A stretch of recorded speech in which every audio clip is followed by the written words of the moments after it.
Hello, everyone, and welcome to Ken Sundstrom Field for CTN's coverage of the 2025 Coon Rapids baseball season opener as the Cardinals host Centennial here on this beautiful sunny afternoon. Joe Young, Howie Shapiro behind home plate, and Howie, they were supposed to get the season started last week against Centennial. Fields weren't quite ready. Now they are. It's a beautiful day. And it's time to play ball. Yeah, that gives them a couple extra days to tune up before this season opener. But it should be a lot of fun. You know, the Cardinals, I think, are really going to measure their season by how they do from the mound. And we'll see tonight as the Cardinals get the start in the field here. But always home openers are fun, Joe. Yeah, a lot of question marks and a lot of opportunities on the field for the Coon Rapids Cardinals. Braden Grisey will get the start. Big, tall, strong left-hander. Coach Mossy said that if his accuracy is good, he's going to throw a lot of strikeouts this season, but it'll determine if where he gets the ball over the plate. Leading off for Centennial is the center fielder, Calvin Coppersmith, looks at a fastball, 0-1. Of course, both these teams were supposed to start the season on Thursday, and did not.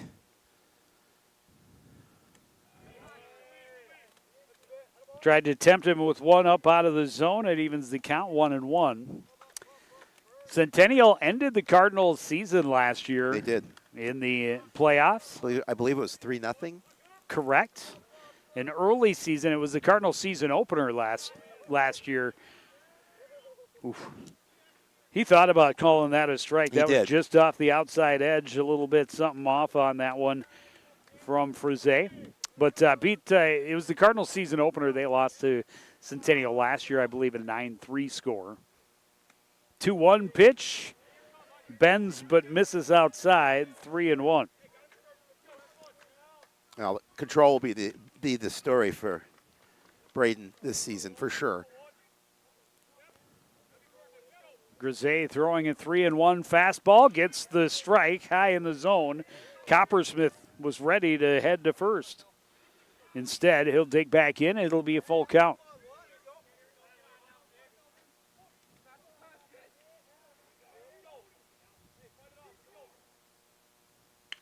Curveball hit foul down the left field line. It was hit a long way. That field looks pretty good for this early in the season. We don't see a lot of green grass right now, but we will. We haven't had any moisture. Nope. We really haven't had. We've had a couple of days of rain over the last couple of weeks. We obviously had snow just a couple of weeks ago, but didn't have the normal snowfall we do over the winter. This one fouled back and will get out of play. Over for a look was Jeremy Oddie, but that one was over on top of the batting cages, and we'll try it 3-2 one more time at least. Yeah, we had an opportunity to do the preview this year, and I think all the guys are pretty upbeat about this season coming in and pretty excited to get things going. Grisey misses inside with a fastball, and Coppersmith will trot to first after all, a leadoff walk. And that'll bring up the second baseman, Nolan Border.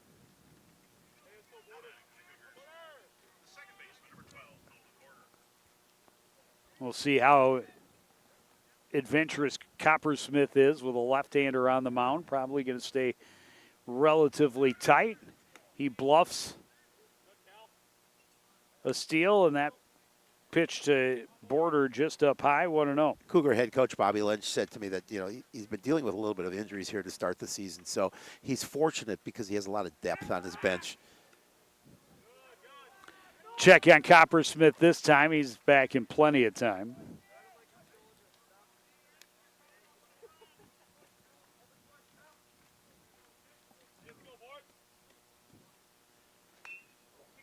Little check swing, fouled or thrown to the left side. Throw took Califoot up in the air, but he's able to come down, make the tag, get the out. Coppersmith moves over to second on the play. Yeah, he had to rush that ball, then actually rush his throw, and then, as you mentioned, a little bit high, but Califoot did a nice job of bringing it down and making the tag for the out. Well, Fanoff had to go quite a ways for the ball. It's a little check swing dribbler in the middle of the infield. Throw is out into the outfield. Charging is Petru.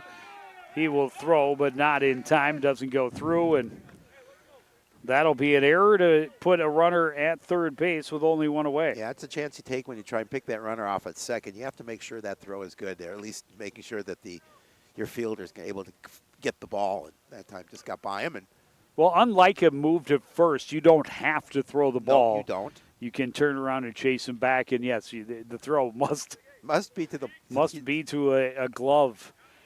Comes back with a strong fastball. Matthew Ziegler starts out 0-1.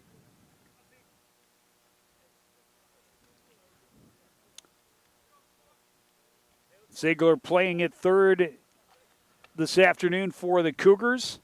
That was a great looking curveball, but missed. Just 1-1. That one just floated in and dropped at the right spot, but maybe just a little too late. Fastball fouled to the backstop. Grisey back in front, 1-2. Border trying to take advantage. One out, runner at third base here in the top of the first inning. Cougars could score without the benefit of a hit. Off-speed pitch, fouled back, out of play. And the fan was about to make a... He's thinking about it. He thought about making a very strong play on the ball. He was in position. Then he thought better. But decided, I don't have to catch this. No. I don't want to break a finger. Or a phone. He was holding his phone. Oh, nice fastball hit. Ripped right back up through the middle and down. A base hit will bring Coppersmith to the plate. Ziegler starts his season with an RBI single. Yeah, really nice piece of hitting. Is able to hit that one back up the box, and thanks to that throwing error, allowed the runner to go to third. Easily scored the first run of the game and the season, obviously.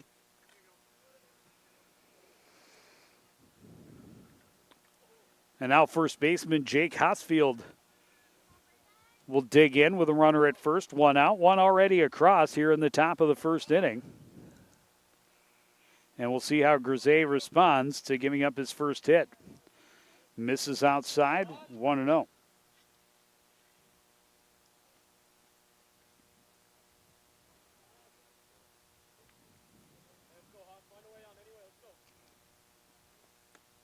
Off-speed pitch, misses inside, 2-0.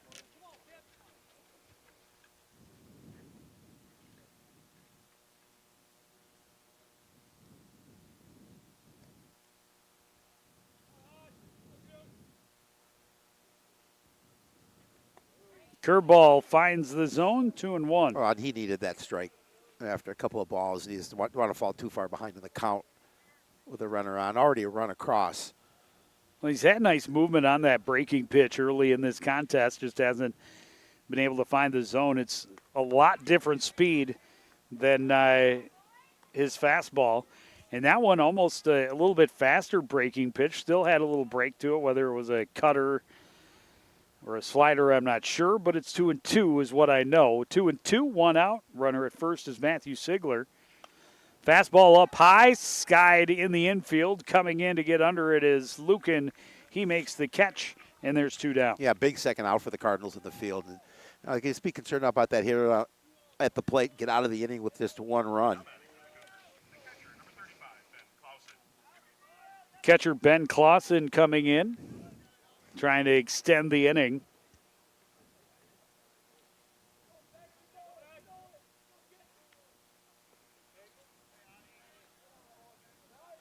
Good job by Jeremy Oddie to go down to the dirt and make sure he stopped that ball. Grisey starting with the breaking pitch. Missing low. Runner is going. Pitch is high, and it's 2-0. The throw not in time. Ziegler has the steal. He's in a scoring position with two away, and now they could double their lead if Clausen can find a way to get a base knock into the outfield. Oh, Ziegler got a nice jump off that as well to steal that base. Good job getting in scoring position. That one misses away outside, and it's 3-0 to Clausen.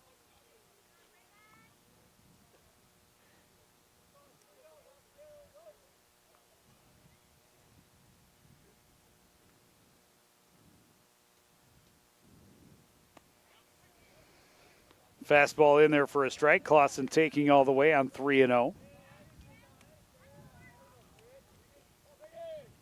There is a base open, but the designated hitter, Steele Johnson, in the on-deck circle. Another fastball, but this one well outside. Second walk of the inning surrendered by Braden Grise. Yeah, tough start to the season for Braden, but just wants to get out of the inning. Still just the one run. Well, really only one hit, a couple of walks. It's a long inning for him so far. Longer than he would have liked, Absolutely. to be certain.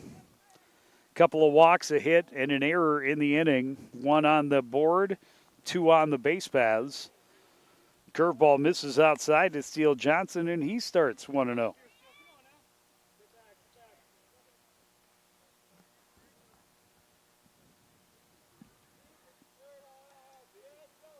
Sixth batter of this first inning. Sigler's going, pitches up, throw is not in time. Both runners will advance. Couple of stolen bases, two into scoring position. 2-0 to the batter, Steele Johnson. Aggressive base running here, and obviously a hit to the outfield has a chance to score a couple for Centennial. Sigler's got some wheels. Yep. His second stolen base. Pitches in there to make it 2-1 to Steele Johnson.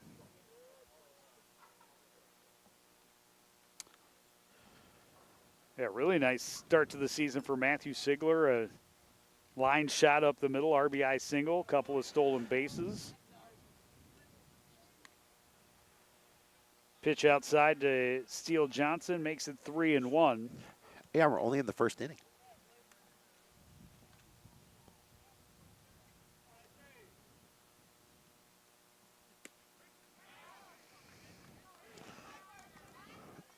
Johnson. Good break on that pitch for Grise. Gets it over and gets a full count.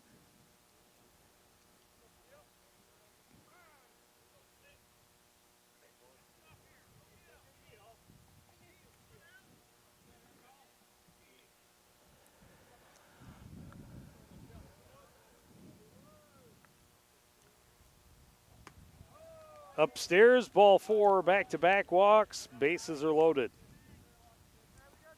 Coach Mossy's going to take a walk out to the mall to talk to Grise. Thrown a lot of pitches so far this inning.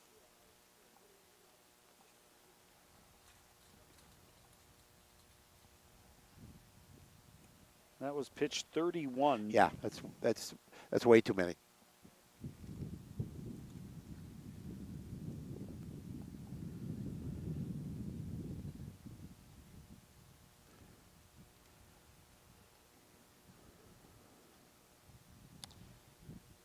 Only 15 of those for strikes. 3 walks, 1 run, 1 hit, 1 error. The 1 run would now, I guess, even though the error did advance 1 base, it's now an earned run because of the walks. Well, you just got to retire the batter at the plate, and then you don't have to worry about it. Yeah, and if he can get out of this with just 1 run scoring, that's a solid recovery. Riley Johnson looks at a curveball for a strike, 0-1. Fastball well outside, and it's even at 1-1. Again, nice job by Adi to go out and get that. Because we've talked about the real estate behind home plate here, and there's a lot of it. Off-speed pitch, fouled back out of play. Grise back ahead in the count, 1-2.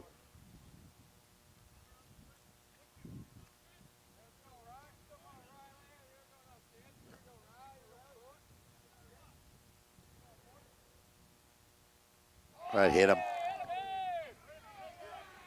That's too bad. He had in the count, and then unfortunately he plunks him and gets a run across. And continues with the bases loaded.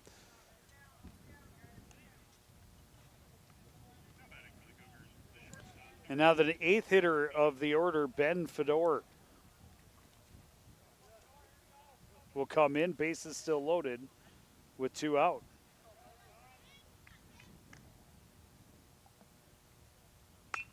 First pitch hit right back up the middle.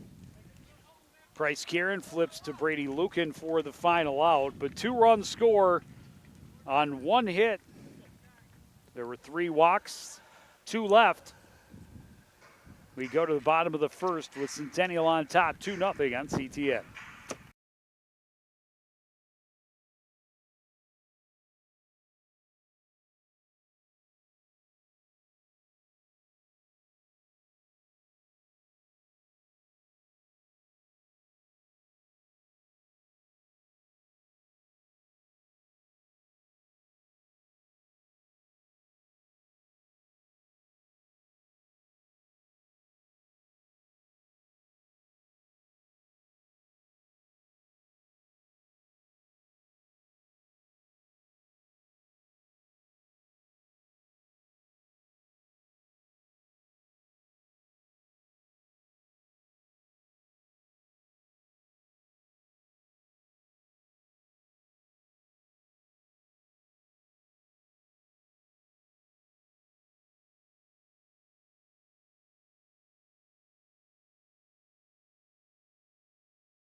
Back at Sunstrom Field at the Cardinal Sports Complex. It's opening day for the Cardinal baseball team, and their first time at bat this season. They are down 2-0. Tommy Meyer getting the start for Centennial on the hill, and he likes stepping in with a lead.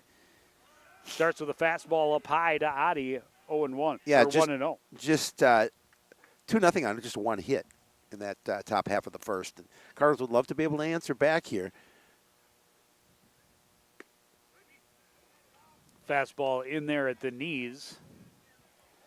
Evens the count, 1-1. Meyer would love to work quick and get back to the dugout. He was enjoying watching 8 guys go to the plate. This one hit sharply at first. Hosfield can't knock it down. Adi reaches on what I'm going to guess they're going to call an error. I would think so. It was hit sharp, and it was kind of right at Hosfield's feet. Not able to make the play, and Adi is on base with nobody out. Colin Fanoff steps to the plate. It's always good when you get that leadoff runner on in the inning and opportunity to see if they can get him in scoring position. They put an error up on the board.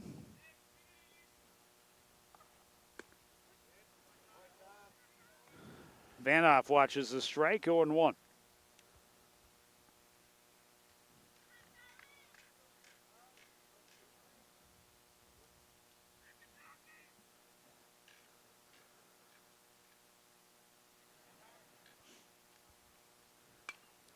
This one grounded up the middle. Fedor flips to Border for 1. The relay not in time. Fanoff is on fielder's choice.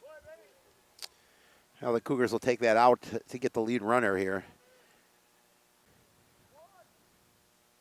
Now batting for the Cardinals, the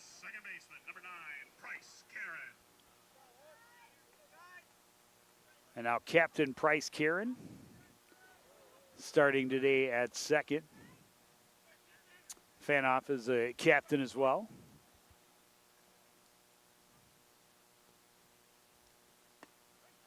I always like when PA announcer Mike DuPont says the number 9. Yeah, The number 9? We need to get that and cut it. Just to have 9. his voice going number 9. I like it.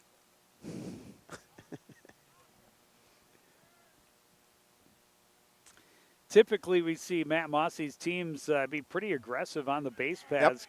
Yep. A pretty conservative lead for Colin Fanoff over at first. Breaking pitch from Meyer drops off the table in front of Karen, and he wisely lays off. It's 1-1. Goes back to the fastball. That's up and in. 2-1.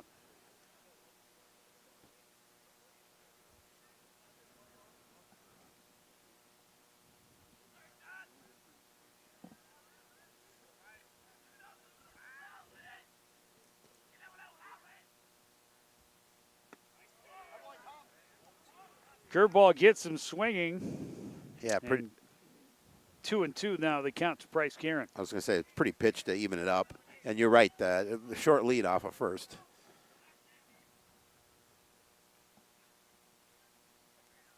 And Myers keeping a close eye over his shoulder on Fanoff. 1 out, a 2-2 pitch. Misses high at full count.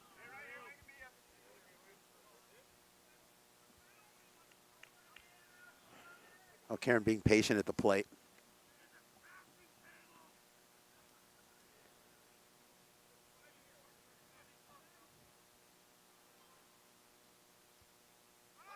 Runner is going, pitches inside, ball 4 anyway. 2 on with only 1 out for the Cardinals here in the bottom of the first. Trying to answer a 2-run top half for the Centennial Cougars. Season opener again last year. It was the Cardinals season opener. They lost to Centennial by a 9-3 score. It was the Cougars' 3rd game of the year when they met last season. And now here's Grisey, an opportunity to maybe get some frustrations out. Yeah, help himself a little bit. Help his own cause at the same time. 2 on, 1 out.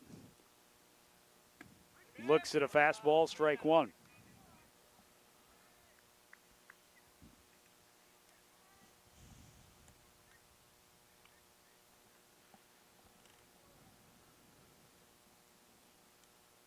Yeah, the roster pretty wide open for Matt Mossy's squad this season, like 6 or 7 everyday starters gone from last year. The off-speed pitch was tapped over to Hosfield. He's not going to bobble that one. Easy out at first. Both runners advance. Yeah, again, a big second out in the field for the Cougars. As with a couple of runners on second and third. If they can retire Collifoot here, we'll get out of this inning unscathed. But Collifoot has an opportunity to see if he can put at least a run across here. Well, and a hit to the outfield very likely will score 2 with Kieran at second. And Fanoff at third. Fastball hit high and a lot of time to get underneath this one for second baseman Nolan Border.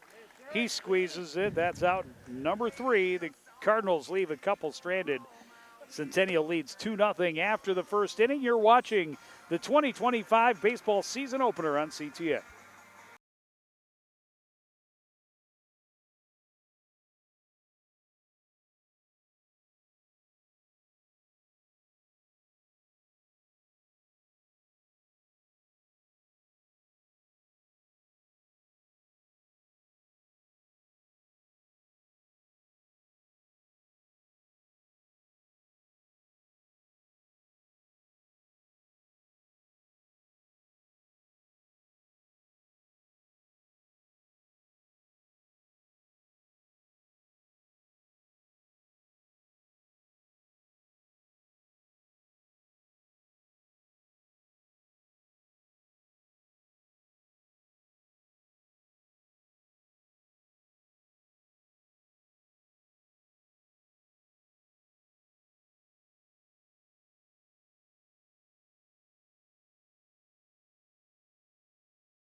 Back at Coon Rapids High School, Ken Sundstrom Field, 1 inning in the books. Centennial batted 8, scored 2. And so Tanner Dietrich, the last man in the lineup for the Cougars, the only one to not hit. Grisey comes out, breaks off a pretty curveball for strike 1. Yeah, Grisey would like to have a quick inning here just to make up for that long first inning. And Cardinals had an opportunity in the bottom half of the first with a couple of base runners on. Off-speed pitch, hit softly back up the middle, but it finds a hole, a seeing eye single for the number 9 hitter, Tanner Dietrich.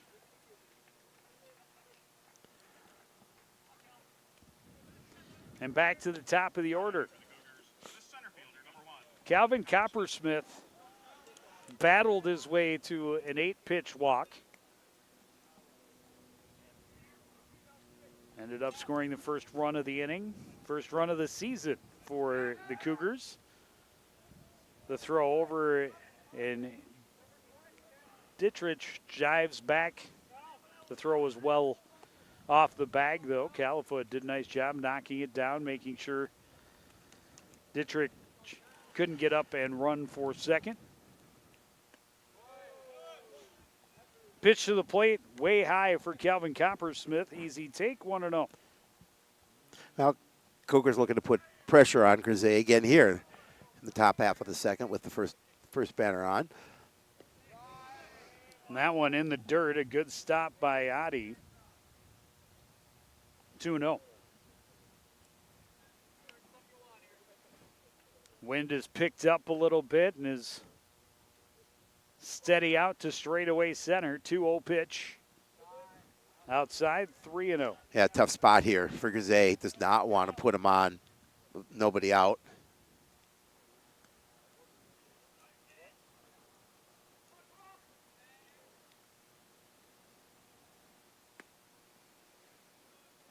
Fastball was inside, and Coppersmith thought it was strike yeah, one. he did. He was expecting it. He knew he was taking it the whole way.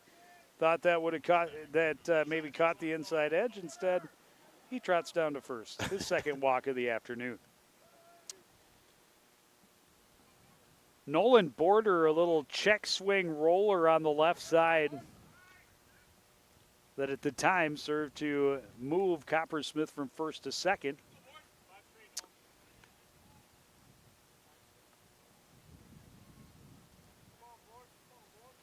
And Grisey having some trouble finding the zone.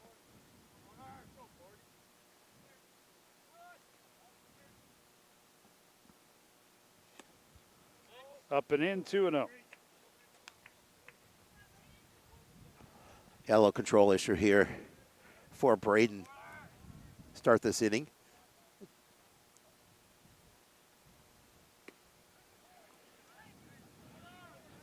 Able to force that one over. But even at 2-0, I think Border, after watching him throw 6 straight out of the zone, was going to keep that bat on his shoulder until there was at least one strike. Make him throw a strike. 2-1 in the dirt, skips past Dottie. Both runners will advance. On the wild pitch, it'll be 3-1 to Nolan Border.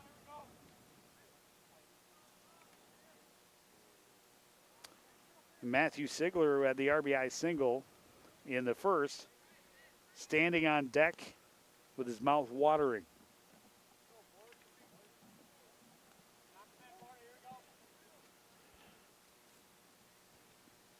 He's looking down at Coach Lynch to get signals here with this opportunity. Runners at second and third, nobody out. 3-1 pitch is inside. Walk will load the bases. Nobody out here in the top of the second inning, and here comes Coach Mossy Yeah, again. I think we're going to see a pitching change.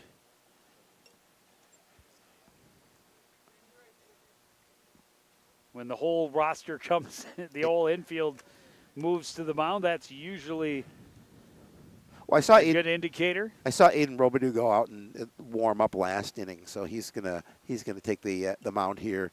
And a tough one for Grisey. Tough start to the season for him. So he will leave the game responsible for all 3 base runners. We will take a break and be back with more of the second inning on CTN right after this.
All right, Aiden Robidoux comes in to relieve here in the top of the second inning, and here it's loaded bases, nobody out, and Matthew Sigler, who had a solid single right back through the box in the first inning, stole 2 bases and scored on a hit batter.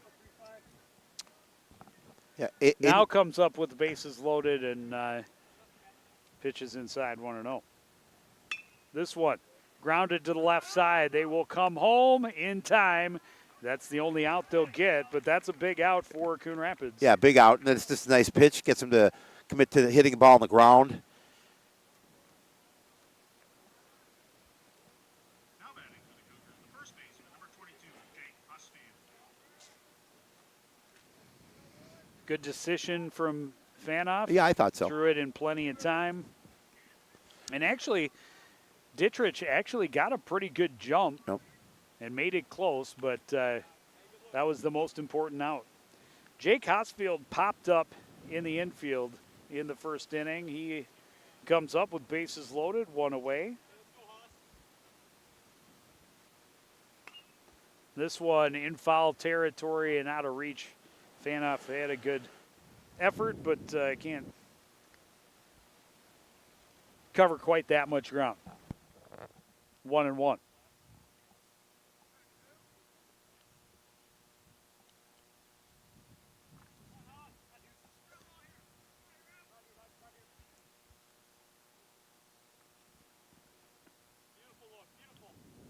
Outside, 2-1. Top of the order, all the way around the bases for Centennial. Coppersmith at third, Border at second, Sigler at third or at first, and their cleanup hitter, Jake Hosfield, trying to live up to the title. Now a 3-1 pitch. He's either going to see something very hittable or he's going to get a free RBI. This one hit well to center. Getting underneath it is Patru. He makes the catch. Lead runner Coppersmith will tag and score. A sacrifice fly for Hosfield pushes it to a 3-0 lead. Yeah, that was that ball was hit far enough. It's an easy score from third for Coppersmith. But an all-important second out. The catcher, number 35, Ben Clausen. And now Ben Clausen will come to bat. He walked and was left stranded at third base in the first inning. Trying to extend the inning here in the second. The same position, really, he was in when he came up in the first. He had a runner on and 2 away, and he was able to start the 2-out rally, if you will, which included 2 walks and a hit batter before they got that third out. 1-1 now to Clausen. Yeah, again, love to get out of the inning, just minimal damage.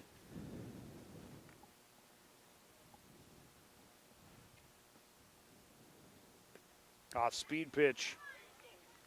Locked Clausen up a bit, 1-2.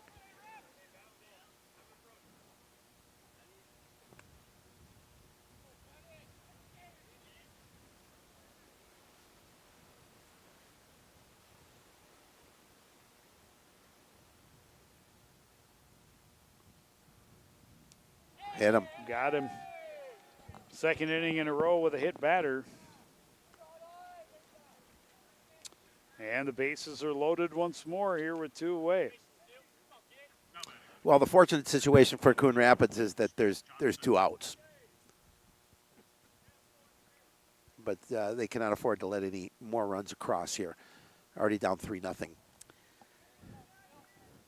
Steele Johnson earned a walk in the first inning.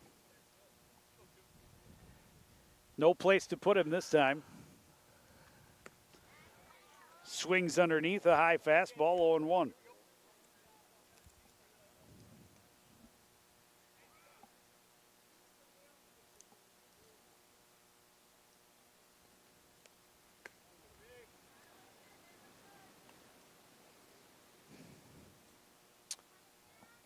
Robidoux goes up the ladder again, see if he can tempt Johnson to go after another pitch out of the zone. This one in the dirt. Adi wasn't quite sure where it went, but he did keep it in front of him. And no chance for Border to try and advance from third. Yeah, they didn't get far away from the plate.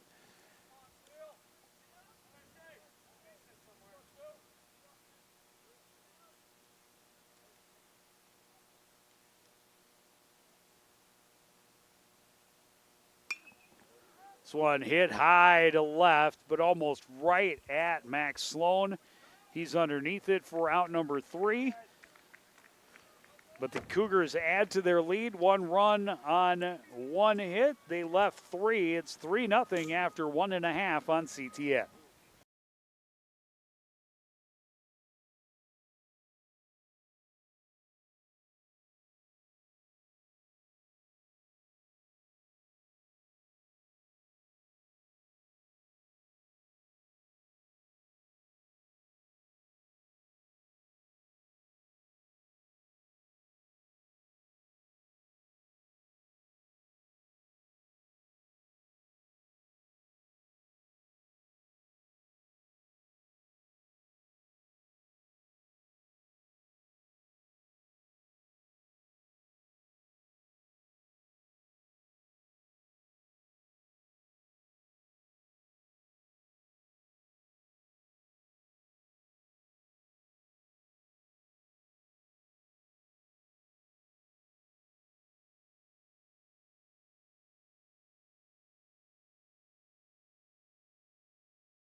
Back at Ken Sundstrom Field, middle of the second inning, and Coon Rapids trying to dig out of an early hole. Shortstop Brady Lucan will lead things off, followed by Reese Sharp, the right fielder, and the left fielder, Max Sloan, who squeezed the fly ball for the final out in the top half of this inning. First pitch, grounded weakly to the left side. Charging in is Sigler. The throw across in time to Hosfield. And there's 1 pitch, 1 out. Yeah, Sigler made a nice play defensively on that one. He charged and was able to make a solid throw across the diamond to Hosfield. No bigger fan of that play than the guy towing the rubber today, Tommy Meyer. Relatively worry-free first inning after the leadoff man reached on an error, able to get a fielder's choice and a walk, but get out of that inning. Only 14 pitches thrown, no damage done. Now he gets 1 pitch, 1 out to start the second. He's ahead in the count 0-1 to Reese Sharp. And that one just inside to even the count 1-1. Well, when talking to Coach Lynch, he said their pitching staff was really senior heavy last year, and they really only returned 9 innings from a year ago, and 7 was from a guy that's actually a little beat up right now, not playing. So inexperienced pitching, but Meyer is doing a nice job here to start the season for the Cougars. Well, and he has varied his pace and his placement pretty well. That was a good, solid fastball right at the belt that froze Sharp, got him back ahead in the count, 1-2, and then fades one off the outside edge that he can't get Sharp to bite at, 2-2.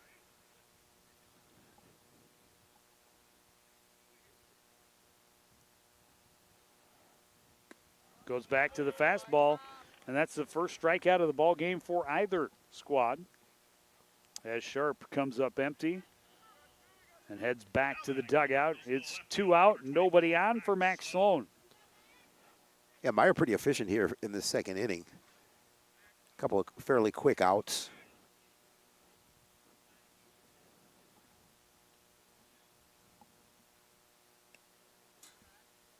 Pitch up high to a tall batter in Max Sloan, and he wasn't tempted at all. That one skipped off the top of the glove of Clausen all the way to the backstop.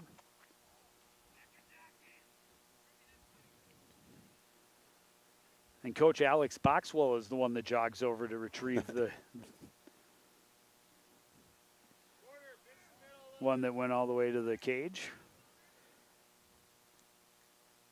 Nice addition to the absolutely. coaching staff for Coon Rapids. Of course, former Cardinal and former Gopher. Former Fargo Redbird. Yeah. I think it's the Redbirds. Is it the Redbirds? That's right. Yep. I actually went and watched him play for the Redbirds when we were in Fargo on a baseball trip a few years back.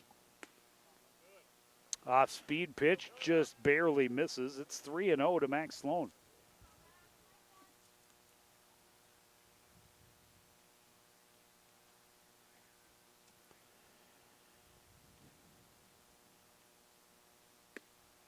Sloan taking all the way, and Meyer takes that opportunity to get a strike, 3-1.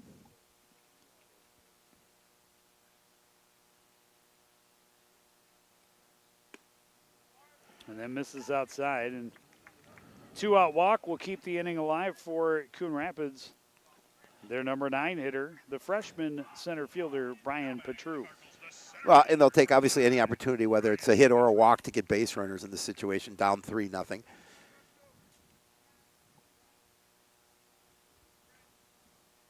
Cardinals had 3 different guys on base in the first inning. Do not have their first hit of the season. Could it be Petru? Love to see it come from that number 9 spot. What spot? Only because that's where they are at this point without a hit yet. Well, it's actually Petru, just a freshman. That's grade number 9. Yep. Yeah, that is grade number 9. Hitting Batting number 9. Playing position number 8. Off-speed pitch is in, and you saw Petru kind of flinch. It's a good-looking pitch Yes, from it Tommy was. Meyer to even the count 1-1. Try to get back to the dugout before the Cardinals get back to the top of their order. 1-1 with 2 gone. This one foul and will get out of play. Meyer back ahead in the count 1-2. A nice crowd here for the opener. Well, it's a beautiful day. Yeah, absolutely. Mid-40s. May not seem warm to some, especially in southern climates, but for early April in Minnesota, this is really nice weather for a baseball game. Fastball fired right down the middle, a challenge pitch. Petru watched, gets punched out. Couple of strikeouts and a walk in the inning for Meyer. His side of the score sheet still clean. It's 3-0 Centennial after 2 innings. You're watching high school baseball on CTN.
back at the ballpark, and there's some of the fans behind home plate. Those are the ones actually sitting in the shaded area.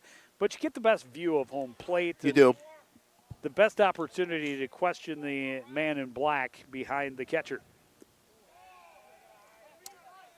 So Aiden Robidoux, who started with bases loaded and nobody out, he came in the second inning, starts a clean frame. Riley Johnson had an RBI hit by pitch in the first inning. He's seen a couple of wilder pitches from Robidoux to start the inning. Yeah, Cardinals would certainly like a clean inning in the field, but tough way to start for Aiden. Yeah, Robidoux has missed high, missed low already, and quickly behind in the count, 3-0.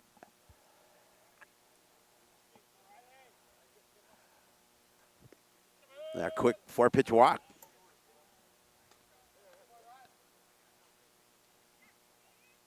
Not the start he was looking for. No. Now batting for the Cougars, the shortstop, number 9, Ben Fedor.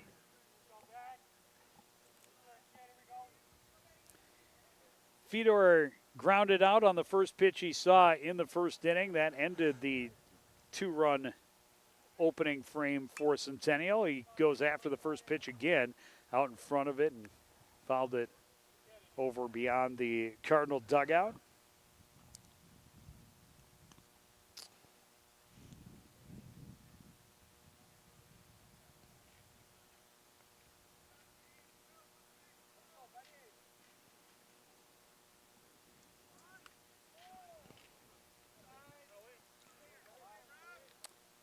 Fedor has to duck away from that one that was up and in, 1-1. Yeah, again, just having trouble finding that zone. Well, both Cardinal pitchers we've seen so far, big, tall guys, Yep. long levers. Does your roster there have years?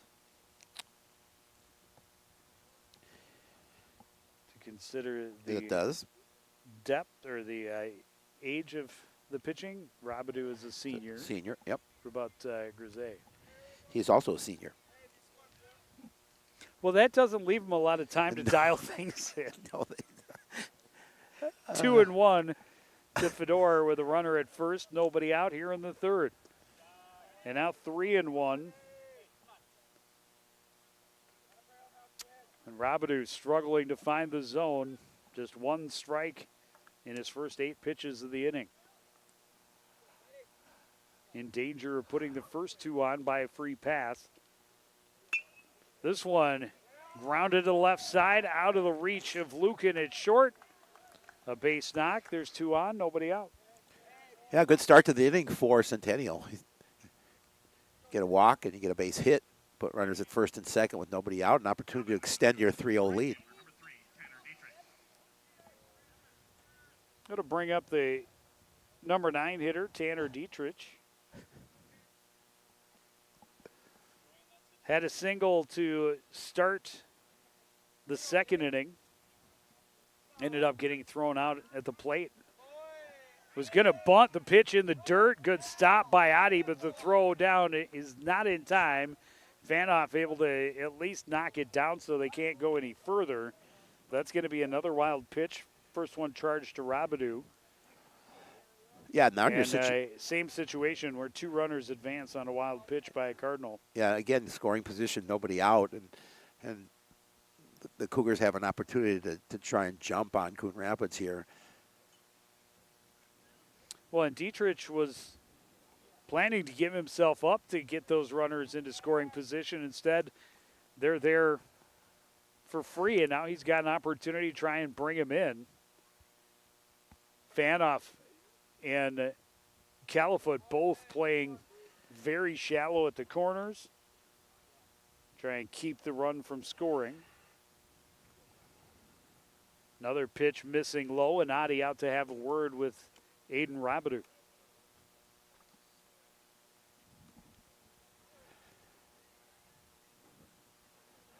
Yeah, in a tough situation.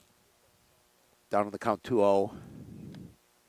couple of runners on in scoring position, that you certainly do not want to lose it at this point in the game and extend that lead. But right now, the Cougars feeling pretty good. Pitch up high to Tanner Dietrich, and it is 3-0.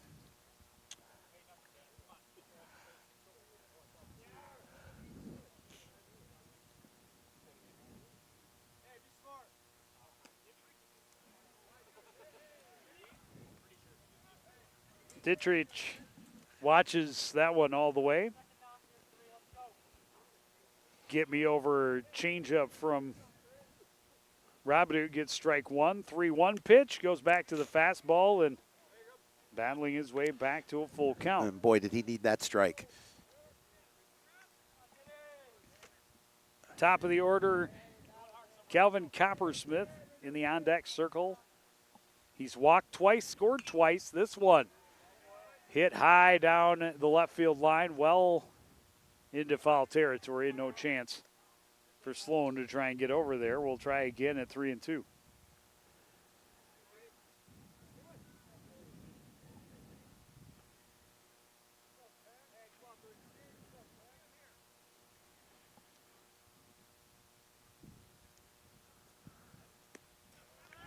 Fastball in there for a strike, and Robidoux a huge battle back from a 3-0 count to get the first out of the inning. Yeah, it just works for your confidence as well. You get up there and you're struggling, and you get an opportunity to get a strikeout. I mean, you're still not out of harm's way, but you get that first strikeout, see what you can do. Again, Coppersmith, 2 walks, 2 runs scored. First pitch, swings and fouls it down past third base.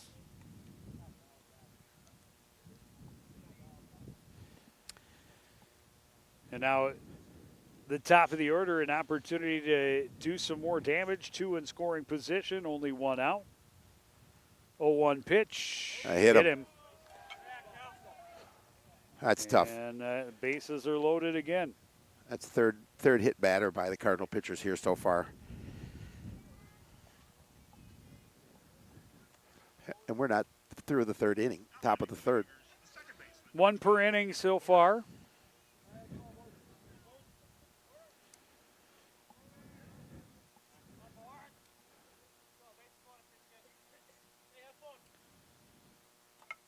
Nolan Border, 0 for 1. Ground out in the first, walk in the second. Takes a pitch down and in.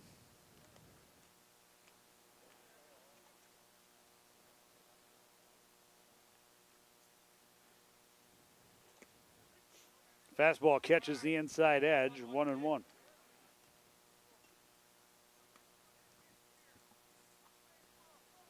Important for Robidoux to bounce back and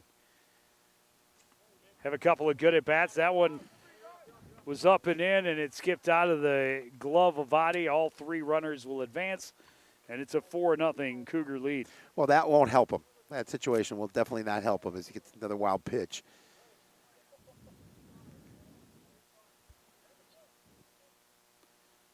Well, I don't know if it was definitely not what he wanted. No. But you need your catcher to help out, too. That, I think, in my book, is a pass ball. All right, well. This one chopped back up the middle. It's going to find its way through. Both runners are going to score. Coppersmith home without a play. A 2-run single for Nolan Border.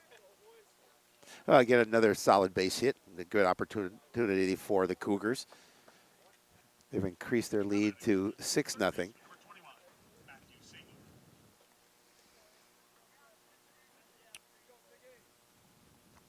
Ziegler, an RBI single in the first.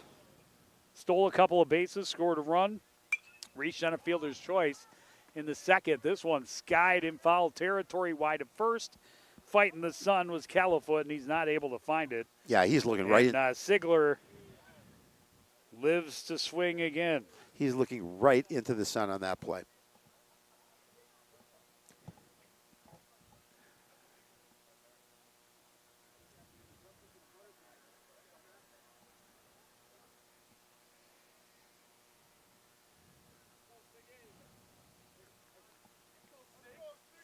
So Border at first, 3 runs across in the inning, only 1 away. Ziegler drives this one to left center and deep. Not able to track it down is Sloan. It's out of his reach.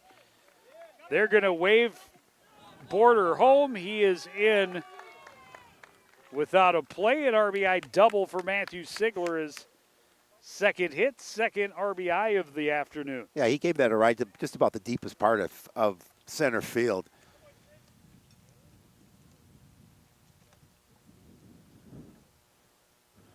Now the Cougars have an 8-run cushion.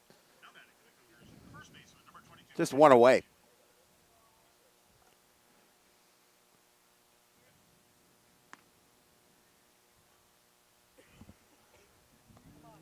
I would argue that it's actually 7. Is it 7? Yeah. So that's. Oh yeah, you're right. It is 7. Yeah, Threw me off there. It does say 8 on the board. it does. But yeah, only 4 runs in this Yep. inning. Yep. Cardinals don't want to give them any extra runs than they already have. 1-1. This one hit high to short center. Coming in is Petru. He makes the catch for out number 2. They did change it on the scoreboard. I figured They they'd figure it heard out you eventually. talking about it.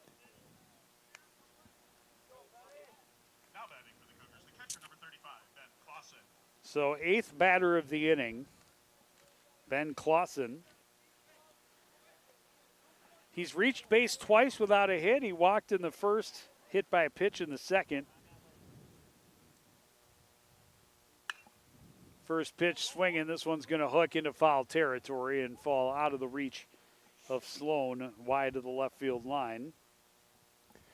Yeah, he certainly jumped on that first pitch.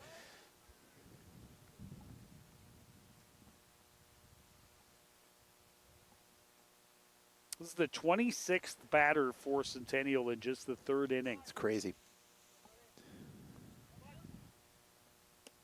8 in the first, 7 in the second, 8 more here in the 3rd.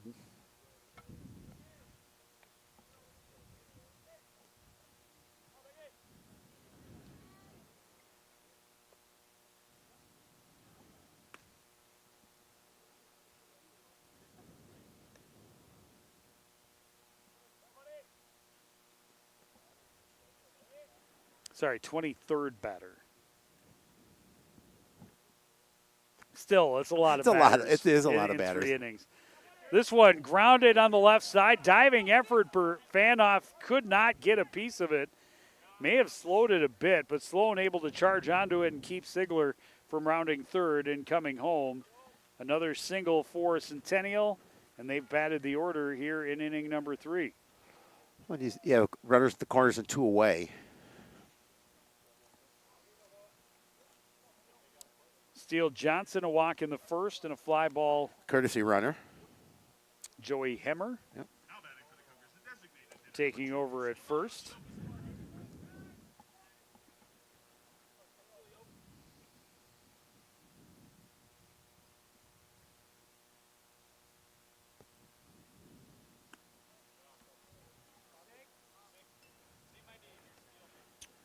Robidoux throws it up and in to Johnson, 1-0.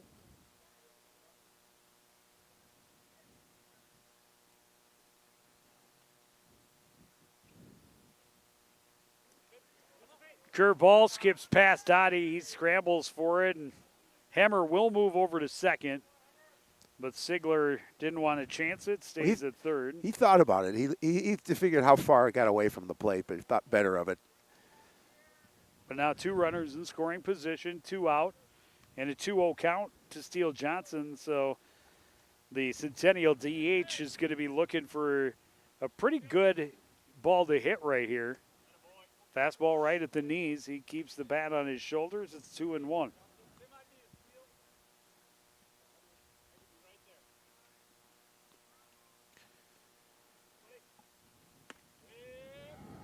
Curveball doesn't curve, stays up and in, 3-1.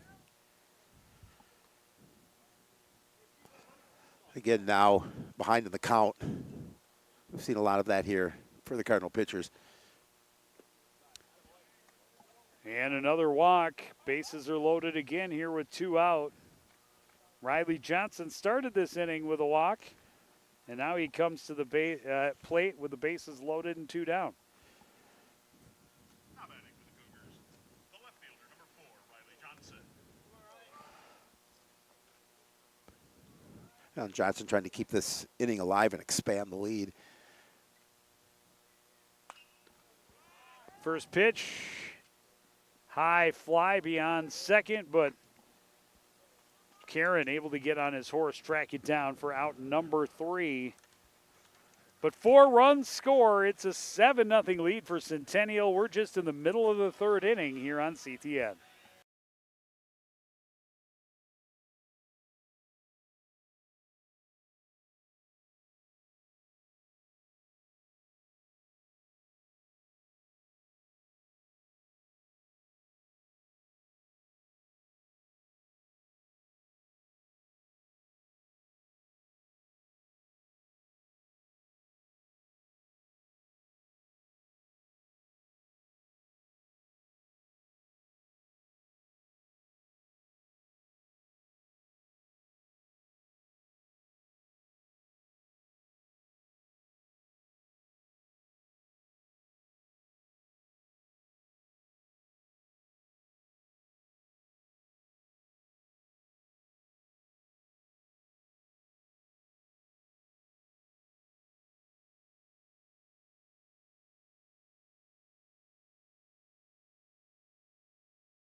Back at the ballpark, and a familiar sight here over the last 3 decades, but a rarity to see him not in the dugout.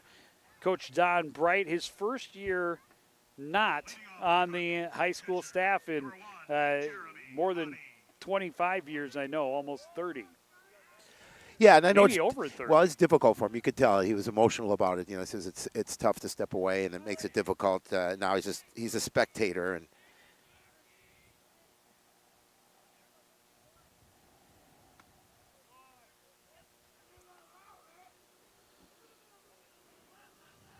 So the Cardinals' hole has gotten much, much deeper. They're back to the top of the order. Jeremy Oddie reached on an error, a well-hit ball towards first. This one hit back through the middle, and that's the first base hit of the season for the Cardinals. well, they've dug themselves a bit of a hole, and obviously they've got to start getting back into it. Down by 7, nice way to start the inning. Now batting for the Cardinals, the third baseman, number 3, Colin Fanoff. So through 3 innings, how many pitches do you think the Cardinals have thrown? Ooh. Through 3 innings. Let's see. Good off-speed pitch there from Meyer to get ahead in the count. 0-1 to No. Colin Fanoff. I know Grisey started with 30-some pitches in the first. I'm going to say I'm going to be low, probably 76. Off-speed pitch swung on and missed, and Fanoff behind in the count 0-2. You're way low. Yeah, I figured. 99 I was going to. I didn't want to. through 3 innings. There were 37 pitches in that 3rd inning for Aiden Robidoux. So he's got 52 pitches through 2 innings of work. Great looking curveball. Freezes Fanoff. And that is the 3rd strikeout of the ball game for Meyer. And it comes on just 3 pitches. Well, I think the biggest question mark, Joe, coming into the season for the Cardinals was going to be from the mound. They haven't, unfortunately, answered anything yet. Tough couple innings for a couple of the Cardinal pitchers. Bryce Kieran worked a walk first time up.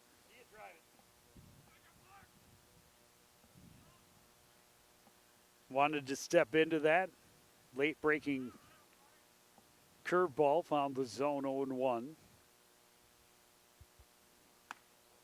Fastball stays up and in. 1-1.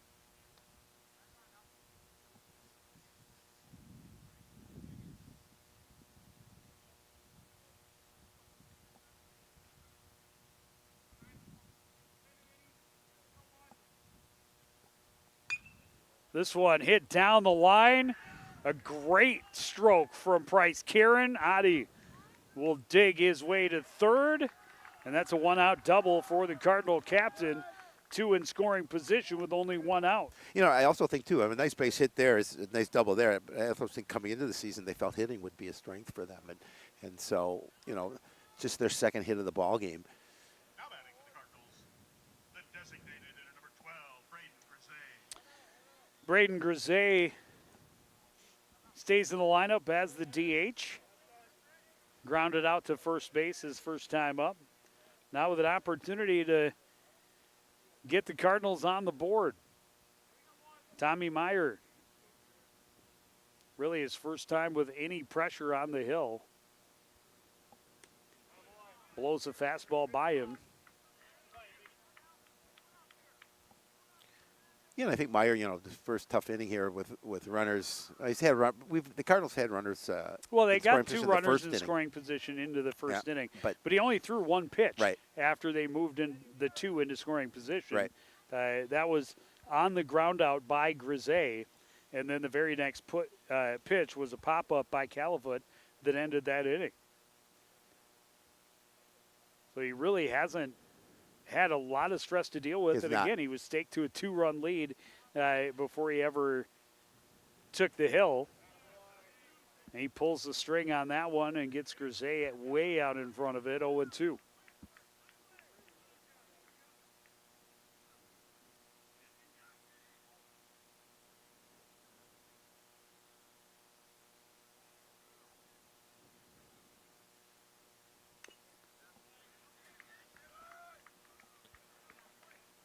Step back on the gas and gave him a fastball, but Grisey gets a piece to stay alive. We'll try again at 0-2.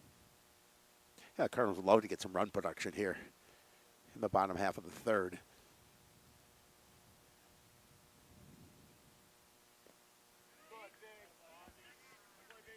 Tried to tempt him with something down out of the zone. Clausen a good stop on the pitch in the dirt.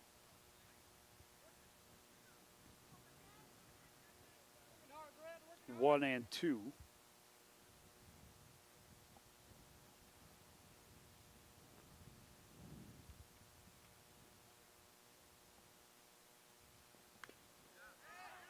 Fastball, and Grisey got a piece of that, and Clausen he also got a piece of that. Had a piece of it as well. I'm not sure whether it hit the free hand or if it hit the inside of the thigh where there's no padding. Either way, take an extra minute to jog it off.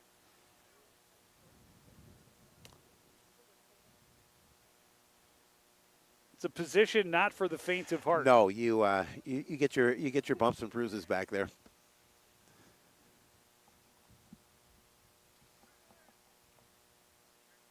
So Tommy Meyer, another 1-2 pitch.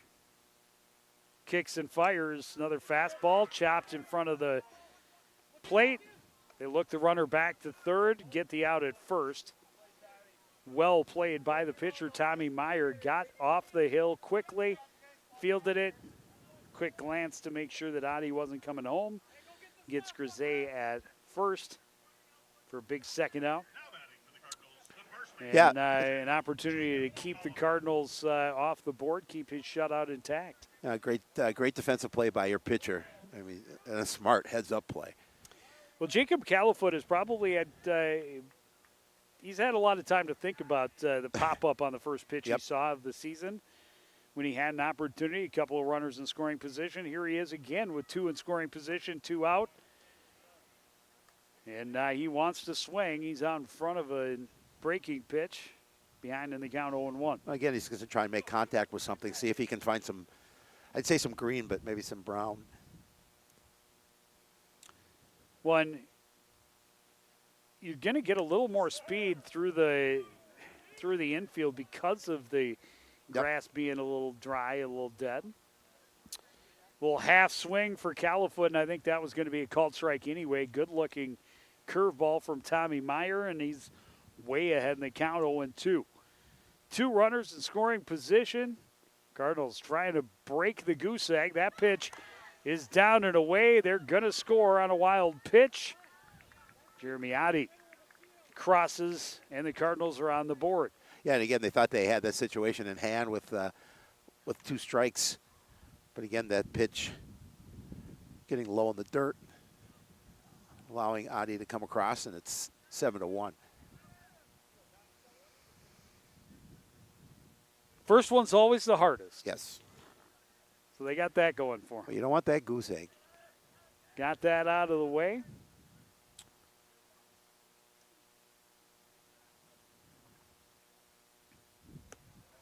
Califoot watches a fastball for strike 3. A couple of strikeouts in the inning, but a couple of hits for the Cardinals. And their first run of the season, still they trail the Cougars 7-1 after 3.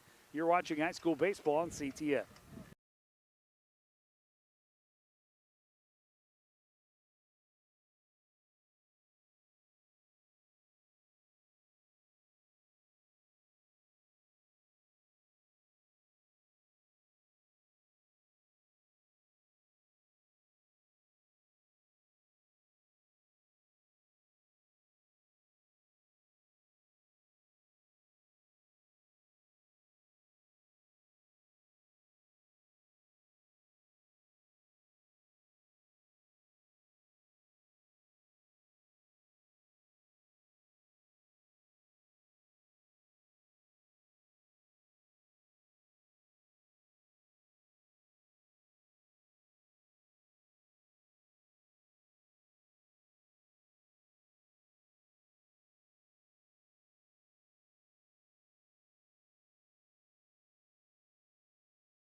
At the ballpark, it's the season opener for the Coon Rapids baseball squad, and this is not how they foresaw things going. No. Big hole early, down 7-1 against the Centennial Cougars. Joe Yund, Howie Shapiro behind home plate. And Aiden Robidoux, after a rough third inning, first pitch of the fourth, did not look good. No, and you know, again, some control problems, and both pitchers have threw a lot of pitches. Nice stop toward the gap. A great backhanded grab by Lucan, and he throws across to Califoot for out number 1. That's a pretty as out as you're going to see. That's a really nice play by your shortstop.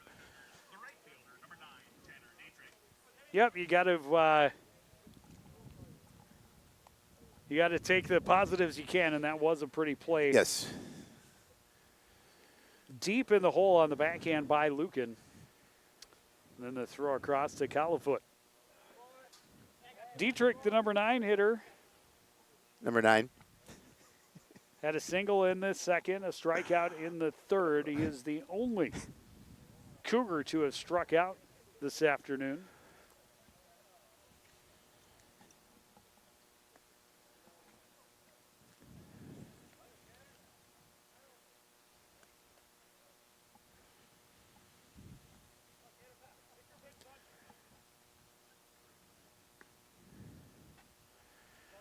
Three and 0. Yeah, that pitch count is, we were talking about over 100 pitches between those two pitchers so far for Coon Rapids. We're just at the top of the fourth.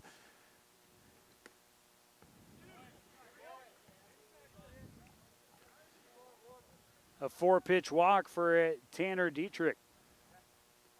And they have a base runner at first with one away here in the top of the fourth.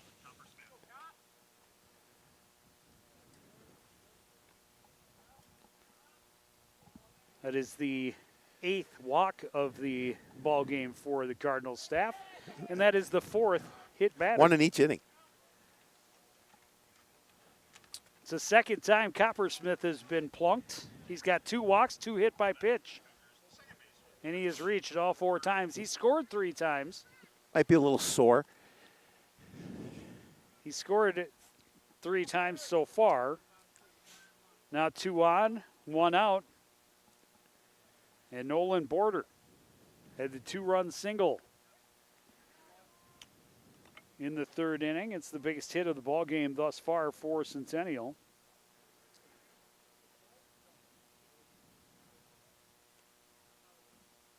And Robidoux able to get a first pitch strike, and those have been rare for the Cardinals staff. They certainly have.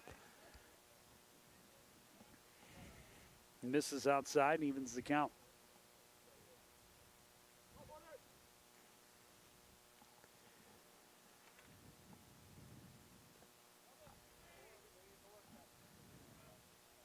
Pitch in the dirt, stopped up by Jeremy Oddie. Dietrich at second, Coppersmith at first. A 2-1 pitch to Nolan Border with 1 out. This one grounded to the left side, not a lot on it. Lukin can't scoop it up. Had to charge it pretty quickly. Bases are loaded with 1 away for Matthew Sigler. Well, and you talked about it, that infield grass is a little slower because it's not high and it's brown. A little faster. Yeah, a little faster. It's tough, but it's kind of slowed it down a little bit. As he wasn't able Well, to. he just didn't get, I think it was in on the handle. Yep. They're going to call that an error. Yep. So he got the glove there and just could not make the scoop.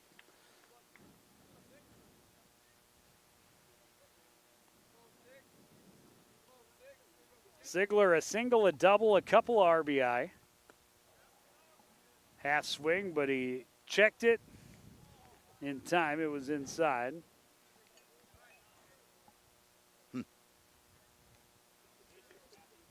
So 2-0.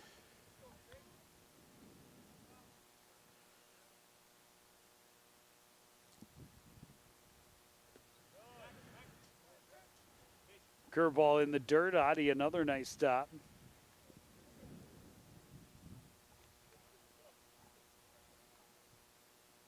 Oh, it's 2-1, sorry.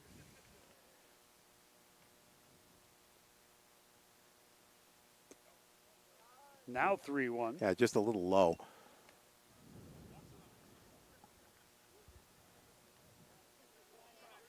And no place to put him. Nope. Base is full of Cougars.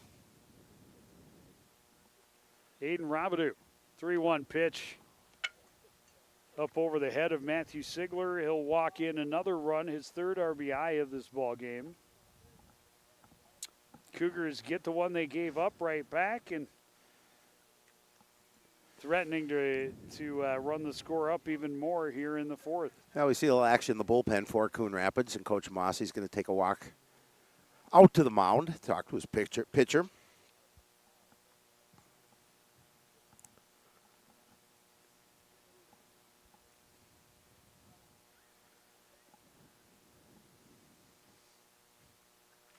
Calvin Coppersmith is standing at 3rd base for the 4th time in 4 innings. He has scored all 4 innings, or all 3 innings to this point. He's trying to make it all 4. There's only 1 down. 8 runs and just 6 hits. But too many free passes. Too many hit batsmen. Yeah, both. I think you add them together, that's a dozen. Yep. Free bases. Jake Hosfield, 0 for 2, did have a sacrifice fly back in the 2nd inning.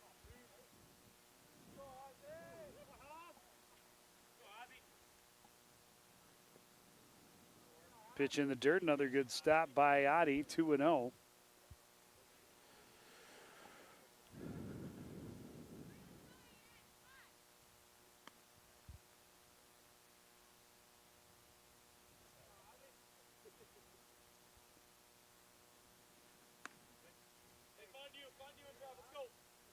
I suppose it's 9 walks now and Yep. 4 hit Four batters, hit batters, so so 13. A baker's dozen That is correct. of free passes. Add in a couple of errors. This one ripped through the hole on the right side. Coppersmith will score. Border coming around as well. Hillcross without a play. A 2-run single for Jake Hosfield. Yeah, And it is a 10-1 lead for Centennial. Again, another solid base hit for the Cougars, their 7th of the afternoon.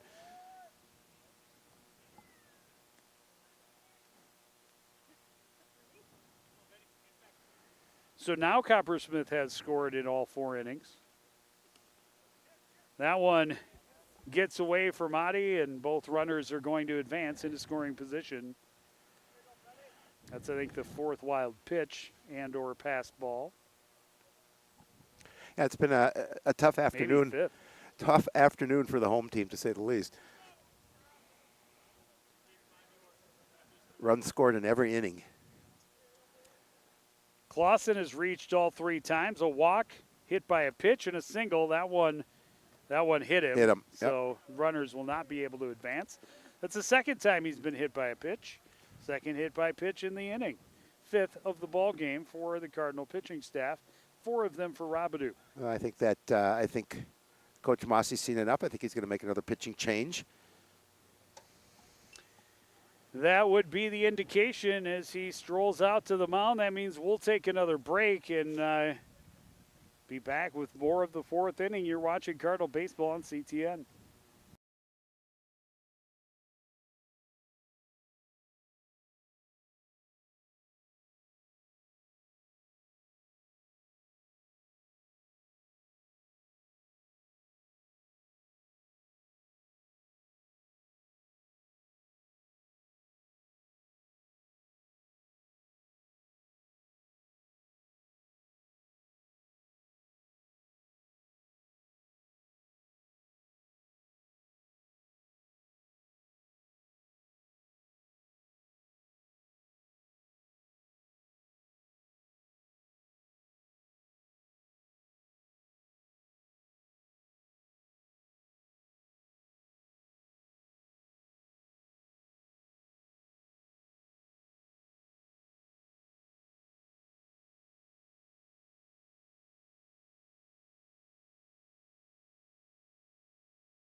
Back at the ballpark, and Cougars are having a ball game. They really are. Their bases Taking are loaded. advantage of a struggling Cardinal pitching staff.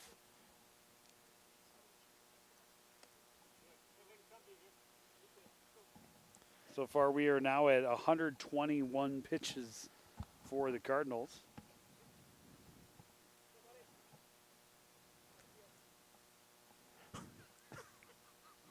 the reason I'm not using Oh, that is it? pencil.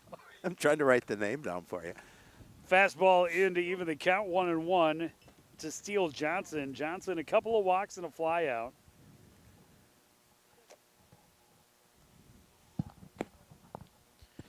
Well, I had a pen, but it seems to be gone.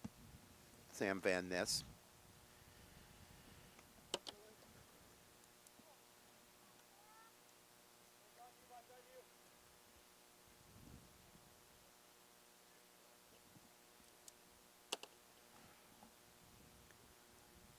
And Van Ness comes in inheriting loaded bases, only one out. Good pitch there to get the swinging strike on Johnson. Yeah, always 2-2. always tough to come in a situation like this. Well, both pitching changes have happened with the bases loaded. Yep. Speed pitch died way too early. Full count. Yeah, it's been rough. 5 hit batters, 9 walks, handful of wild pitches, and the Cougars, have been.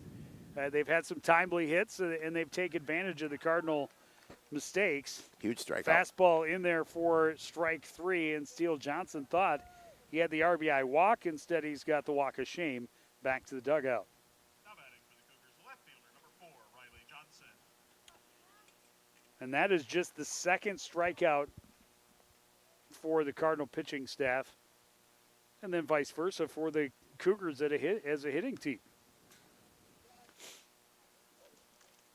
Second inning in the row that they have batted the order. Riley Johnson, the number 9 hitter of the inning. Number 7 in the order. He batted twice, though, in that 10-batter third inning.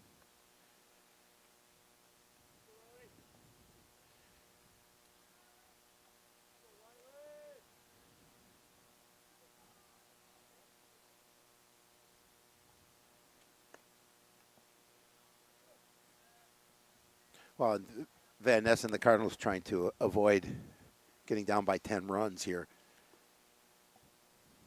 Trailing 10-1.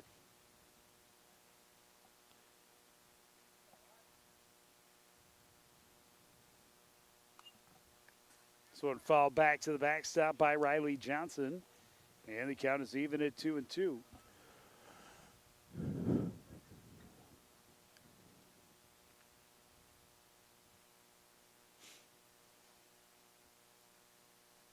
Did we mention that Sam Van Ness is number 19? Doesn't have quite the same ring, but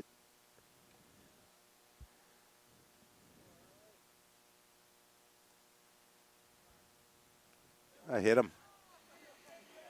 That is hit batsman number 6 for the Cardinal pitching staff, and looked like Van Ness was going to be able to come in and really, couple of good at-bats to start and maybe get him out of this jam. Instead, a hit batter with the bases loaded. Sigler scores. Second time he's crossed home plate. He's had a nice afternoon, couple of hits, 3 RBI, couple runs scored. And now Ben Fedor, who started this inning with a ground out. It's the first inning that the leadoff man has not gotten aboard for Centennial. But clearly it did not have the kind of effect that the Cardinals might have hoped, as here we are on hitter number 10 of the inning for the second inning in a row. 2-0 to Ben Fedor. Got a little piece, but it's 2-1. Fedor had a single back in the third. Ended up scoring later in that 4-run inning. This one fouled back, out of play. 2-2. 2 in the first, 1 in the second, 4 in the third. 4 more here in the fourth. They're still trying to add to that. They It's are. 2-2 with 2 out and the bases loaded. Ben Fedor rolls it up the middle. Lucan Fields throws to Karen for out number 3, but it's an 11-1 lead for Centennial. We go to the bottom of the fourth on CTN.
Leading off for the Cardinals, the shortstop, number 6, Brady Lucan. So the Cougars, through 4 innings, are 1 batter away from going all the way through their lineup a 4th time. Crazy. For Coon Rapids, start of the 4th inning, Brady Lucan, his second at bat of the afternoon. First pitch, got a pretty good piece of it, but it hung up in the outfield. Riley Johnson, plenty of time to get under it and record the out. So Lucan, 0 for 2. He's only seen 2 pitches this afternoon. Ground out on the first pitch he saw in the second. Fly out on the first pitch he saw here in the 4th. Eager to swing Well, that getting the bat. bat on the ball No, is a good sign. I think it's a good sign. And he got a much better piece of that one Yep. than he did in the ground ball to third. Reese Sharp, a strikeout victim first time up. Tommy Meyer trying to keep his tempo going. Fires a fastball for a strike. Evens the count 1-1.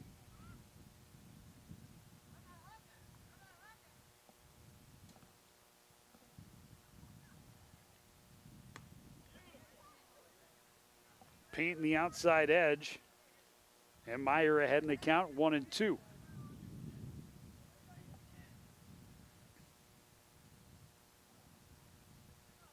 Cardinals able to get a run across in the 3rd inning. Had a couple of hits and then scored on a wild pitch. Well, they've had some opportunities with a couple of innings where they had runners at 2nd and 3rd, but just can't get the run production, can't get the hits. Fastball blown past a swinging Reese Sharp. He's struck out for the 2nd time by Tommy Meyer. 2 up, 2 down to start the 4th. Number 24, Max Sloan. Meyer has been strong, has yet to see a 1-2-3 inning. Max Sloan able to work his way to first on a walk in the 2nd inning.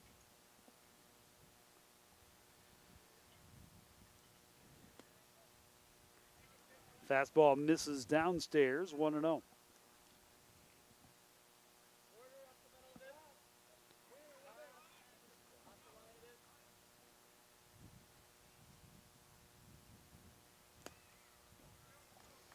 And now misses just outside, 2-0.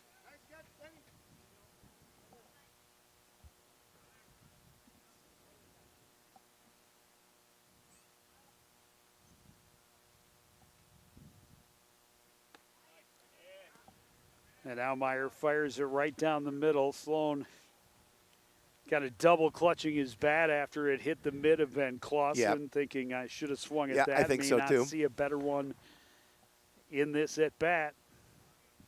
2-1 pitch. Another nice pitch. Goes to the change up, freezes him. 2-2. It's been a busy day at the complex. I know we've got track to the right of us. I think softball's playing as well. Correct. Their season opener as well.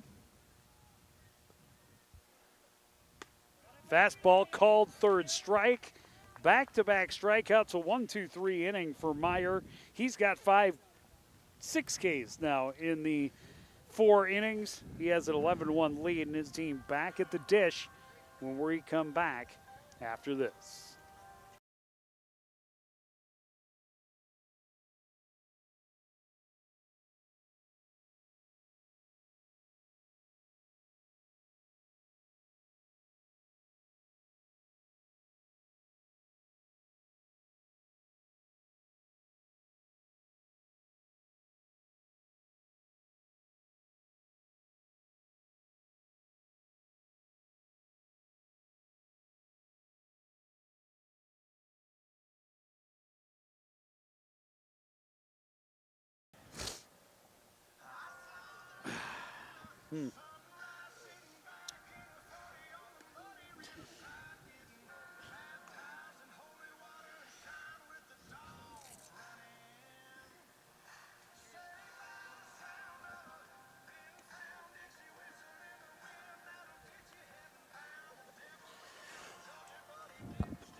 He didn't at all.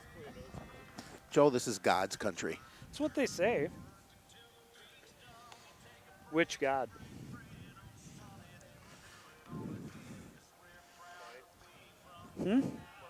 Yours? Probably not mine.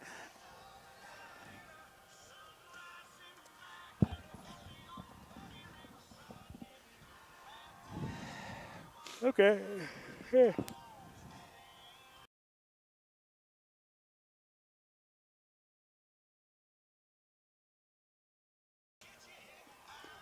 Back at Ken Sundstrom Field, the shadows getting long as this first 4 innings have taken a little bit of time.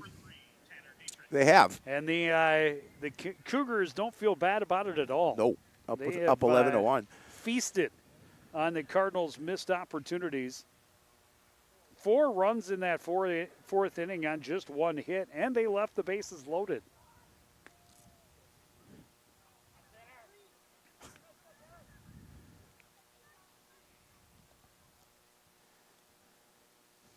And they have left the bases loaded the last 3 innings. They've left 11 guys on base. They have an 11-1 lead, and they've had 11 base runners left on base through 4 innings. Just think how much more this run production could be. Number 9 hitter Tanner Dietrich is leading things off here in the 5th. He's 1 for 2. Single in the 2nd, strikeout in the 3rd, walk in the 4th. He scored a run in that 4-run 4th inning. Did you say it was hitter number 9? I did say it was just hitter wanted number to make 9. sure. And he earns a 4-pitch walk to start the 5th inning. Hustles down, makes sure that keeps Jeremy Oddie honest about going to retrieve the ball that got past him. And Oddie's been busy. He's tired. He has. That's a lot of time to stay in your crouch, and he's spent a lot of time blocking pitches down in the dirt, chasing pitches behind him. Back to the top of the order, Calvin Coppersmith. Thinking he would like to go 5 for 5, being 5 innings, 5 at-bats, and 5 runs scored. Fastball in for a strike. This one fouled back. He has yet to get a hit, though. Walks in the 1st and 2nd, hit by pitch in the 3rd and 4th, and he has scored all 4 times. Yep. All good things for him because he's getting on base. It's what you want your leadoff man to do. I don't care how you get there, just get there safely. Off-speed pitch, and he was not at all tempted as that one dropped out of the zone, 1-2. And Van Ness a little bit of room to play with his pitches. Runner at first, though, nobody out. And a called third strike. Coppersmith is retired for the first time this afternoon, and he's the first out of inning number 5. He thought it was inside. He did. As But, did his teammates to our right. But Could hear their collective groan. the only decision that matters is the guy behind calling balls and strikes. Nolan Border, first pitch swinging, lines it down the right field line. It curves foul, and the Cardinals are fortunate for that because that likely would have been extra bases.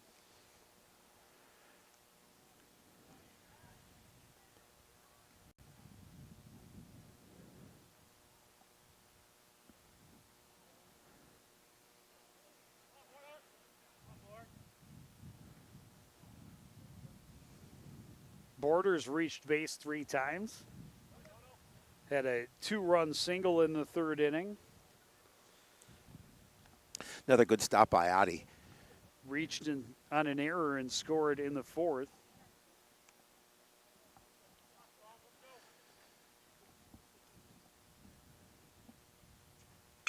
This one grounded down the third base line and right down the line. Fair.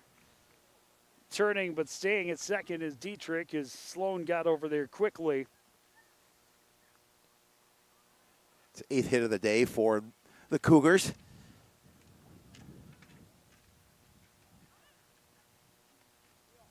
Now batting for the Cougars, third baseman, number 21, Matthew Siegler. Matthew Sigler.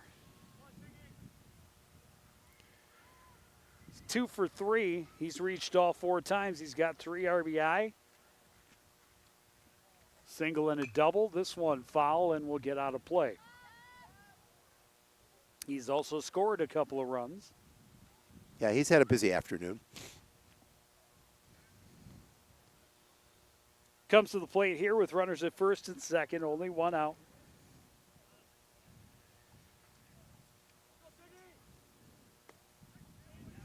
That was a good-looking pitch there Yes, it from was. Van Ness. Gets him ahead in the count, 0-2.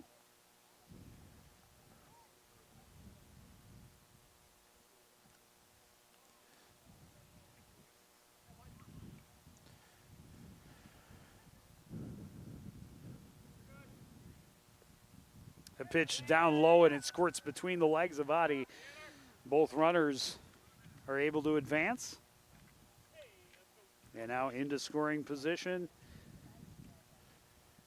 Takes away the double play opportunity.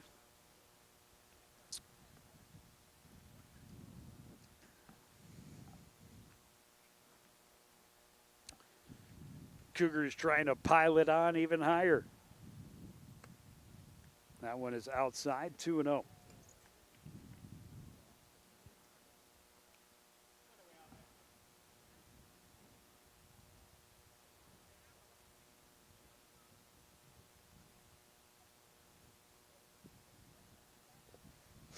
Down low, Adi stops it up, full count.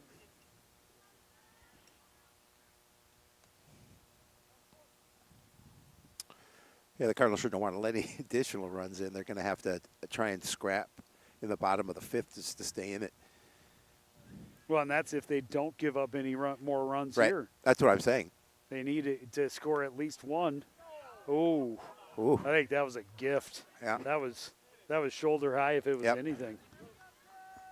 Ziegler thought for sure he was headed to first. And I was just about to say the Cougars have loaded the bases in every inning so far. It's crazy. At least one pitch, they've had the bases loaded in each inning. They've left the bases loaded in each of the last 3. Fastball in there for a strike to Jake Hosfield. Hosfield is 1 for 3. He's got 3 RBI. Even though that was a questionable strike call, it did give the Cardinals their second out. That one skips in the dirt and gets past Adi. Both runners will advance on yet another wild pitch. Coming in to score is Tanner Dietrich, and it's 12-1 in favor of Centennial.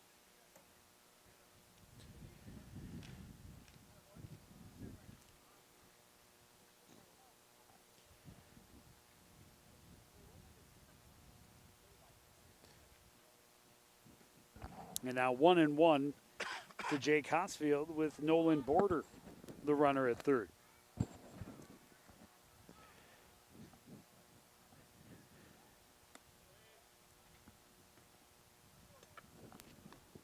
Fastball is high, 2-1.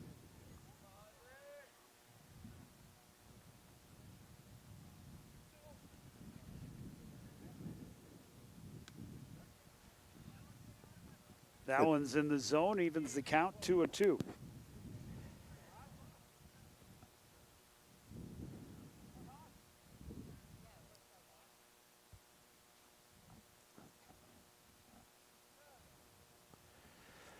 All right, he's going to take a walk to the mound as he calls time to go and talk to Van Ness.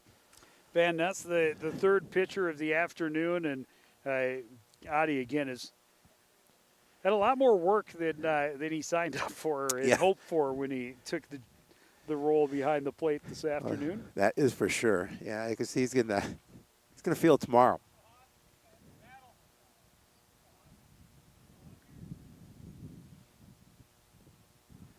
Cardinal pitching staff as a whole, over 140 pitches to this point. This one fouled and out of play.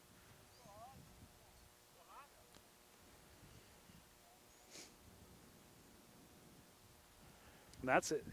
140. You don't want your pitching staff throwing 140 pitches in 2 games. No. In a full 7-inning, 2 full 7-inning games. You'd certainly like to try and avoid it. I mean, that would be ideal for for 14 innings, if you right. get 10 an inning, 10 to 15 an inning is ideal. As Hosfield spoils another one back and out of play, and the dogs who live behind the ballpark get yet another toy. 2-2 with 2 out. Digs deep for this one, sends a high fly to right field. Settling underneath it to make the catch is Reese Sharp, and the inning is finally over. Only one comes across in that inning for Centennial, but they continue to put up more runs in every frame. They lead 12-1 going to the bottom of the 5th. We'll have it next on CTN.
Back at the ballpark, it's time for the Cardinals to get the bats going.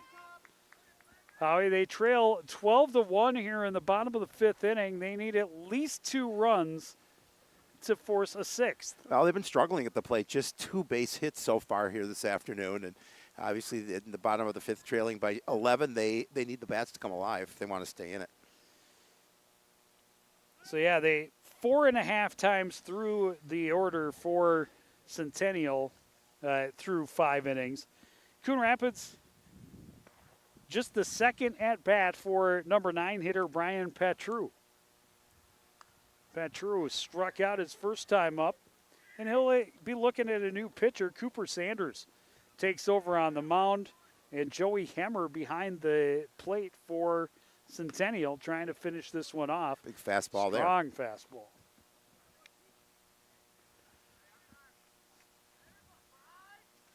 So 1-1 to Patru. This one fouled back out of play.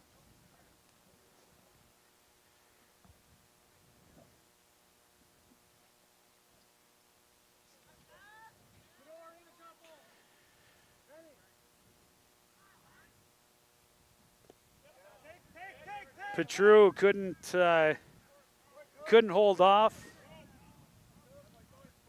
Hemmer scoops it up, slaps the tag on. It's a strikeout to start the inning. Back to the top of the order.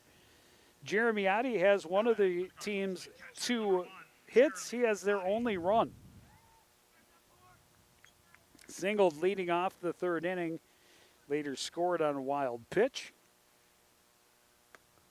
Looks at a fastball for a strike. And that definitely has some snap on it. It certainly does. Cooper Sanders. The Colonel, they call him. The Colonel. That hit him. Yeah, it did not. Oh, no. I thought I hit the bat then. It looked like it hit him at first. I don't think it hit anything. I think it hit. I think you heard it hit the glove of Joey Hemmer. 1-1.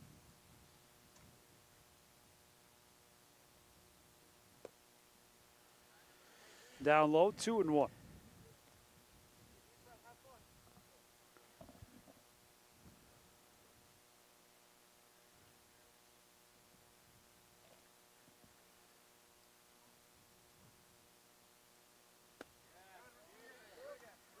The Colonel cooking with oil. Oh.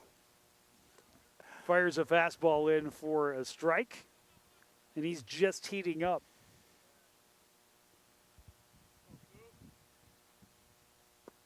Two-two pitch misses low, full count.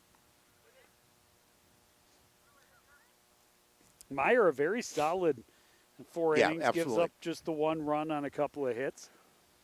6 strikeouts. I think only 1 walk. This one up and into Adi, and he gets a walk.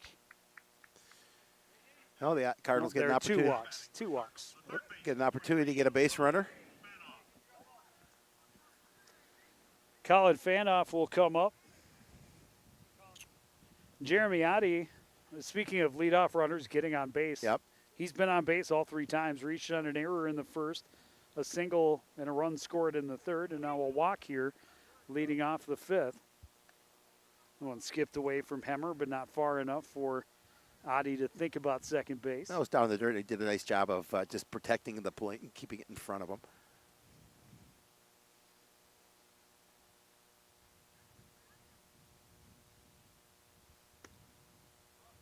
Pitch misses outside to Fanoff, 2-0.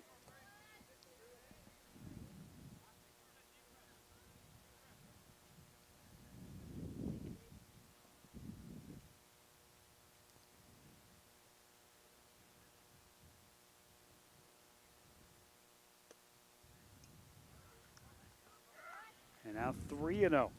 So after a strikeout to the leadoff man, a walk to Adi, and now behind in the count, 3-0 to Colin Fanoff.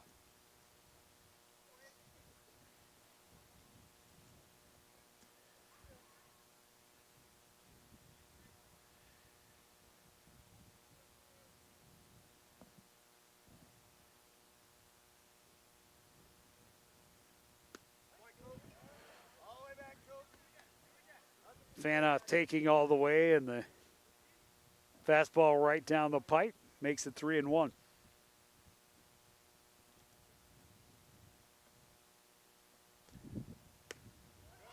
Another fastball. Fanoff thought about swinging He at did. that one, but held off, and now it's a full count.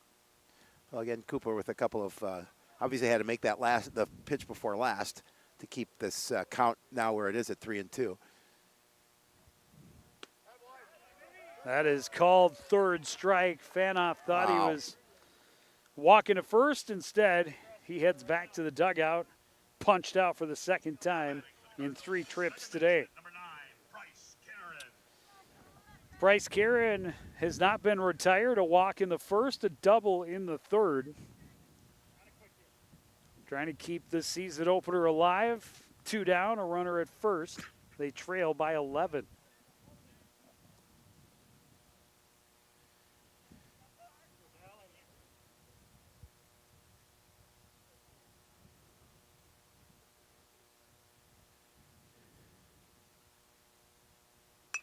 This one skied. It will stay in play. A chance for Hemmer behind the plate. No, it will Gonna get go out. just over the screen and out of play. Just got underneath that.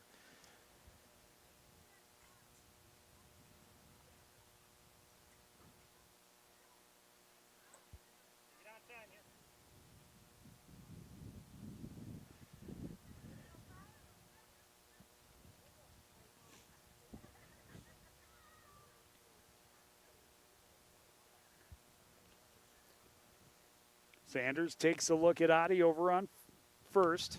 1-1 pitch, misses low.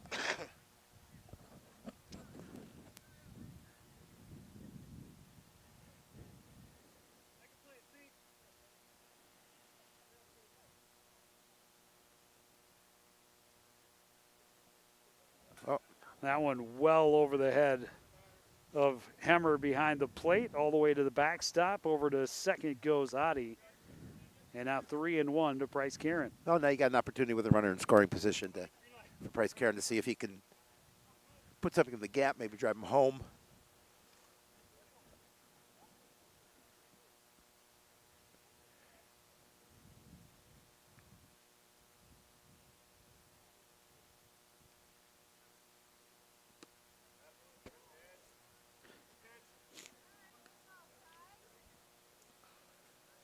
Karen thought that might have been strike 2, but it is ball 4, and he will reach first for the 3rd time this afternoon.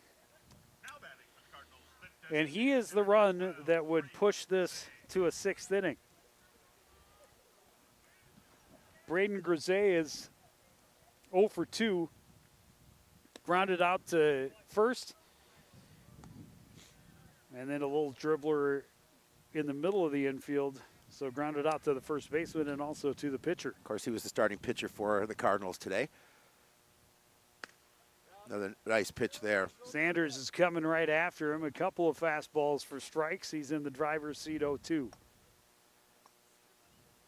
The Colonel's throwing the grease.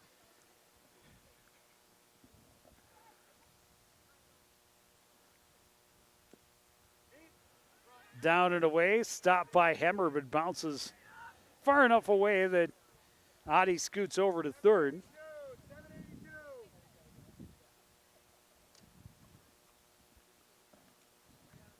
Karen is still at first.